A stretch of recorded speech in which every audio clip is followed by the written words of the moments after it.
Welcome back to JP English Guru. मेरा नाम है ज्योति प्रकाश और आज फिर से बात करने वाले हैं स्पॉट द एरर की। स्पॉट द एरर मैं बार बार कहता हूं, ये एक ऐसी कैटेगरी है, अगर आपने इसमें मास्टरी हासिल कर ली तो बहुत आप बेहतर बोल सकते हैं, आप बेहतर लिख सकते हैं और तो और आप एग्जाम्स में भी बेहतर कर सकते हैं, क्योंकि ये आपको होलिस्टिक पिक्चर देता है ग्रामर के हर एक कॉन्सेप्ट की। तो आइए करते हैं शुरुआत। स्टेटमेंट है हमारा, of all those involved with the accident none was seriously injured. क्या लगता है आपको, एरर कहां पर है? Of all those involved with the accident none was seriously injured. और अगर आपको लगता है नो एरर तो उसको भी कर लीजिए मार्क। डिस्कशन की करते हैं शुरुआत। मैं बताता हूं सबसे पहले कि कंफ्यूजन होगा कहां पे। बहुत सारे लोगों को लगेगा कि none was seriously injured, none were होना चाहिए यहां पर। लेकिन मैं आपको बता दूं कि जब कभी भी आप इनफाइनाइट प्रोनाउंस का इस्तेमाल करते हैं, एवरीवन, एवरीबॉडी, नोबडी, नन, इन सब के साथ आप हमेशा, बेशक वो सेंस आपको देते हैं प्लूरल का, लेकिन वो सिंगुलर सब्जेक्ट्स होते हैं और उनके साथ आपको सिंगुलर वर्ब का ही इस्तेमाल करना चाहिए। तो नन वाज सीरियसली इंजर्ड, ये पार्ट बिल्कुल सही है। फिर आता है पहला clause, of all those involved with the accident. देखिए, इन्वॉल्वमेंट के साथ जब कभी भी आप विथ प्रेपोजिशन का इस्तेमाल करते हैं तो वो तब होता है जब आप किसी के साथ कोलैबोरेशन या रिलेशनशिप की बात कर रहे होते हैं। अगर आप किसी इवेंट, किसी टास्क, इनके बारे में बात कर रहे होते हैं तो वहां पर आपको इन का इस्तेमाल करना चाहिए, involve in the accident, not with the accident. तो जो एरर है वो पार्ट बी में है, यहां पर इन होना चाहिए था, विथ नहीं। हमारा डिटेल्ड एक्सप्लेनेशन क्या कहता है, आइए वो भी देख लेते हैं। The correct preposition to use with the word involve is in, not with in this scenario। और फिर करेक्शन के साथ हमारा स्टेटमेंट बनता है, of all those involved in the accident none was seriously injured। the phrase should indicate involvement in an accident। so ये रहा हमारा पहला क्वेश्चन। अगर आपने भी मार्क किया था ऑप्शन बी को तो आपको मिलते हैं फुल मार्क्स। आइए देखते हैं अगला क्वेश्चन क्या है। radar equipments that is to be used for ships must be installed carefully। तो यहां पर आपको क्या लगता है एरर कहां पर है? मैं बताता हूं, बहुत सारे लोग कंफ्यूज कहां पर होंगे। बहुत लोगों को लगेगा that is to be used, that should be used, that needs to be used, इसका इस्तेमाल हो सकता था, ये that is to be used कैसे हो गया? लेकिन ये बिल्कुल सही है। जब कभी भी आप कहने वाले ये होते हैं कि बॉस ये बस होने ही वाला है या फिर होने को है, तो उस केस में आप इज टू बी का इस्तेमाल करते हैं। For example, I am to go, तो यहां पर आप ये नहीं कह रहे कि मैं जा रहा हूं, मैं बस जाने ही वाला हूं, तो उस केस में आई एम टू गो का इस्तेमाल करते हैं। इसका एक और एग्जाम्पल है जहां पर आप ये कहते हैं कि अगर हाइपोथेटिकल सिनेरियो होता है वो, कि अगर मैं, लेट्स से, अगर मैं इस क्वेश्चन का आंसर देता, if I were to answer this question, या फिर अगर आप कहते हैं अगर मैं ट्रैवल कर रहा होता, if I were to travel, तो इन सारे ही केसेस में सब्जेक्ट सब्जेक्ट के ठीक बाद आपका आता है हेल्पिंग वर्ब और इसके ठीक बाद आता है प्रेपोजिशन टू और इसके बाद आता है आपका मेन वर्ब। तो कहने का मतलब यह है कि प्रॉब्लम आपके पार्ट बी में तो बिल्कुल नहीं है।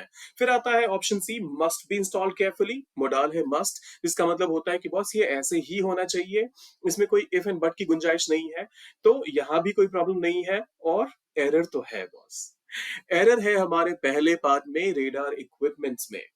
तो यहां पर सबसे पहली बात तो ये समझ लीजिए, इक्विपमेंट्स कुछ नहीं होता, आप इक्विपमेंट ही कहते हैं, ये हमेशा सिंगुलर ही रहता है।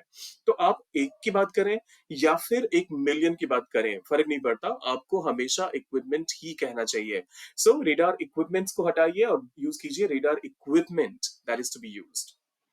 तो इस वजह से यहाँ पर बहुत सारे लोग जो ऑप्शन बी को मार्क करने वाले हैं, क्योंकि उनको लगेगा अच्छा रेडार इक्विपमेंट्स है, that are to be used होना चाहिए। तो अगर आपने भी बी को चूज कर लिया था इसकी वजह से कंफ्यूज होके, तो उसमें कोई प्रॉब्लम नहीं है, प्रॉब्लम इक्विपमेंट्स वर्ड के साथ था।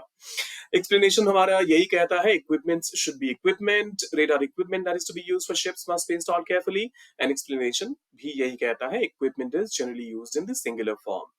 फिर आता है हमारा third question, new types of electrical circuits has been developed by our engineers.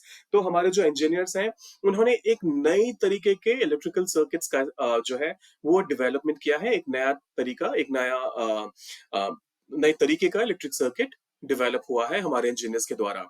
ये एक पैसिव वॉइस सेंटेंस है और यहाँ पर जो इंजीनियर्स हैं वो काम कर रहे हैं लेकिन फिर भी लास्ट में आ रहे हैं, तो इस वजह से आपको कंफ्यूज नहीं होना चाहिए। New types of electrical circuits, new types है बॉस, यहाँ पर हैज बिन नहीं होगा, यहाँ पर होना चाहिए था हैव बिन। तो इस वजह से आपका जो प्रॉब्लम है वो है पार्ट बी में। और आई एम श्योर मैक्सिमम लोगों ने यही मार्क करा होगा, क्योंकि अगर आप सिर्फ इलेक्ट्रिकल सर्किट्स को भी देखते, मैं ये नहीं कह रहा हूं कि आपको ये देखना चाहिए, लेकिन अगर आप सिर्फ लास्ट वाले पार्ट को भी देखते जो कि वर्ब के ठीक पहले आ रहा है, तो वो भी प्लुरलाइज किया हुआ है। तो इस वजह से कंफ्यूजन का कोई स्कोप है ही नहीं। अगर आपने न्यू टाइप्स को चूज करा तो ऑफ कोर्स आपने सही सब्जेक्ट का इस्तेमाल करा था, आपने सही सब्जेक्ट को देखते हुए सही वर्ब को मार्क किया था। और आपने अगर ऑप्शन बी को किया है मार्क, तो ऑप्शन बी बिल्कुल करेक्ट है। एरर कहता है has should have been have. तो आइए देखते हैं हमारा अगला क्वेश्चन क्या कहता है। Recently I visited Kashmir and found the sceneries to be marvelous. अब ये देखिए, ये सारे ना आपको यूपीएससी के क्वेश्चंस हैं। तो और ये मेड अप क्वेश्चंस नहीं है, उनके पैटर्न पे मैंने नहीं बनाया, वो ये मैंने एज इट इज कॉपी किया है जो यूपीएससी के आर्काइव्स थे उनमें से, कुछ लेटेस्ट एग्जामिनेशंस में से। तो आपको कभी भी ऐसा अगर लगता है कि बॉस ये बहुत आसान है, तो आसान कभी नहीं होगा, इसमें कुछ ना कुछ ट्रिक तो जरूर होगा। रिसेंटली आई विजिटेड कश्मीर, बहुत लोगों को लगेगा अच्छा रिसेंटली हाल फिलहाल की बात है, तो क्योंकि अभी तुरंत होने की बात हो रही है, तो शायद मुझे यहाँ पे सब्जेक्ट के साथ हैज या हैव का इस्तेमाल करना चाहिए और फिर विजिटेड कहना चाहिए, क्योंकि यहाँ पर प्रेजेंट परफेक्ट का इस्तेमाल होगा, लेकिन ऐसा नहीं है। रिसेंटली, आप अगर रिसेंट पास्ट की भी बात करते हैं तो वहां पर भी आप पास्ट सिंपल पास्ट का इस्तेमाल कर सकते हैं। तो प्रॉब्लम जो है रिसेंटली आई विजिटेड कश्मीर में कोई प्रॉब्लम नहीं है। And I found the sceneries, जो वहां के दृश्य थे, टू बी मार्वलस, बेहद खूबसूरत थे। तो प्रॉब्लम कहाँ है, सीनरीज। दृश्य जो है वो दृश्य या दृश्यों हिंदी में भी नहीं होता। तो ये जो मनमोहक दृश्य थे, इनकी बात हो रही है यहाँ पर, और इसी वजह से सीनरी जो है वर्ड, वो सीनरी ही रहता है, वो हमेशा सिंगुलर ही रहता है। और प्रॉब्लम यहाँ पर पार्ट बी में है। अगर आपने भी ऑप्शन बी को किया है मार्क, तो अपने आप को दीजिए फुल मार्क्स। हमारा एक्सप्लेनेशन कहता है sceneries should be scenery, recently I visited Kashmir and found the scenery to be marvelous, and explanation भी हमारा यही कहता है कि बस सीनरी को काउंट कैसे करोगे। तो इस वजह से हमारा जो प्रॉब्लम एरिया था वो पार्ट बी में था। फिर आता है, it is of primary importance in swimming to learn to breathe properly. It is of, ये जो है प्राइमरी इंपॉर्टेंस की चीज है। क्या चीज है भाई, स्विमिंग में, तैराकी में लर्न करना, क्या सीखना, ब्रीदिंग प्रॉपरली। ऑब्वियसली अगर आप स्विम करते हुए ब्रीद नहीं कर पाओगे, तो फिर आप ज्यादा टाइम तक स्विम नहीं कर सकते। कितनी देर तक आप सांस होल्ड कर लोगे। तो इस वजह से जो इंपॉर्टेंट पार्ट है स्विमिंग में, वो है सीखना ब्रीदिंग।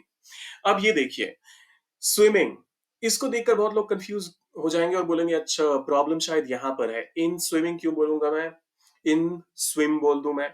लेकिन ऐसा नहीं है, यहाँ पर स्विमिंग को एज अ जेरेंड इस्तेमाल किया गया है, जिसका मतलब होता है noun form of the verb. ING form को कई बार नाउन के तौर पे इस्तेमाल किया जाता है, या तो आप आईएनजी फॉर्म करिए, या फिर जैसे यहाँ पर टू ब्रीथ प्रॉपरली, तो यहाँ जो टू ब्रीथ है वो भी आपका नाउन की तरह काम कर रहा है। सांस लेना, यहाँ पर सांस लेना एज अ वर्ब इस्तेमाल नहीं किया गया है, सिर्फ सांस लेने को एज अ नाउन इस्तेमाल किया गया है, उस एक्शन को एज अ नाउन इस्तेमाल किया गया है। तो it is of primary importance, कोई प्रॉब्लम नहीं है। इन स्विमिंग टू लर्न, तैराकी में सीखना, क्या सीखना भाई, टू ब्रीथ प्रॉपरली, अच्छे तरीके से सांस लेना, कोई प्रॉब्लम है ही नहीं। तो इस पूरे सेंटेंस में कोई एरर नहीं है। अगर आपने भी ऑप्शन डी को किया था मार्क, तो फिर आपको मिलता है फुल मार्क्स। तो ये थे हमारे आज के 5 सवाल। जाते जाते लाइक से शेयर और सब्सक्राइब करके जाइएगा। मिलते हैं जल्दी ही। Till then take care of yourself and keep learning.